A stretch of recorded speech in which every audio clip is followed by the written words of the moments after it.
আজকে 23শে অক্টোবর 2025। দেখতেই পাচ্ছেন ছকছকা রোদ। আজকে আমরা ফিলিস্তিনি টাইমে এসেছি। এর সাথে আমরা যেটা জানতে পেরেছি যে ইসরায়েলের আগে সমুদ্র জেলার অন্যান্য যারা ছিল ওটা আলাদাভাবে গিয়েছিল, আমরা ভিন্নভাবে গিয়েছিলাম। তাদের সবগুলি জাহাজকে আটক করেছে। আমরা সবচাইতে বড় জাহাজ এবং আমাদের সাথে 8টা ছোট নৌকা একই সাথে পাড়ি দিয়েছিল, একটু আগে পাড়ি দিয়েছিল আমাদের। আমরা এই মুহূর্তে একমাত্র এই 9টা যানবাহন যেগুলি মুক্ত রয়েছে সেভাবেই আমাদের পরিকল্পনা ছিল যে ওদের উপর কিছু হলেও আমরা যাতে এগিয়ে যেতে পারি। আমরা আজকে ফিলিস্তিনি টাইম জোনে এসেছি, এখনো দূরত্ব রয়েছে, তবে আজকে আমরা এই 8টা ছোট নৌকাকে পার হয়ে যাব এবং তারপর থেকে আমাদের এই জাহাজটাই সবচেয়ে আগে থাকবে। বোঝাই যাচ্ছে আক্রোশটা আমাদের উপরই পড়বে, কিন্তু আমরা একেবারেই প্রতিজ্ঞাবদ্ধ যে আমরা একেবারে গাজা পর্যন্ত যাব এবং কোনো বাধাই আমরা গ্রহণ করব না।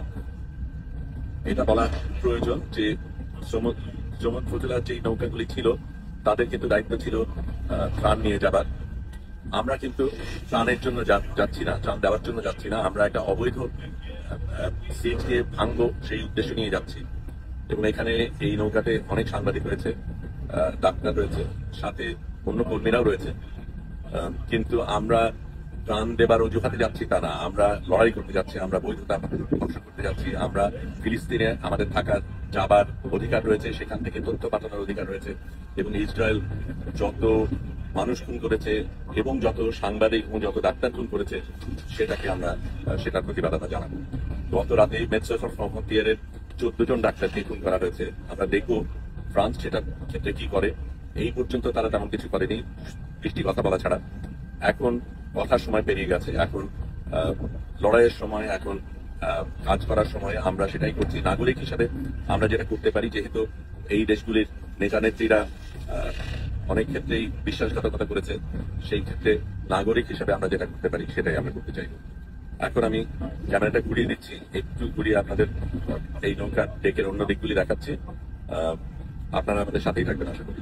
আপনাদের ভালোবাসাই আমাদের অনুপ্রেরণা।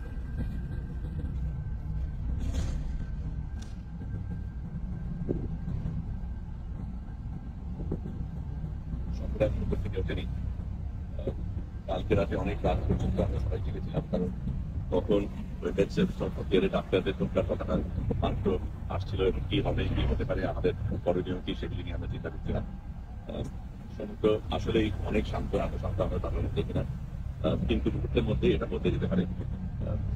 গতকালকে খুব খারাপ অবস্থা ছিল, আমিও একটু অসুস্থ হয়ে পড়েছিলাম, তবে এখন পুরো চাঙ্গা, লড়াইয়ের জন্য প্রস্তুত।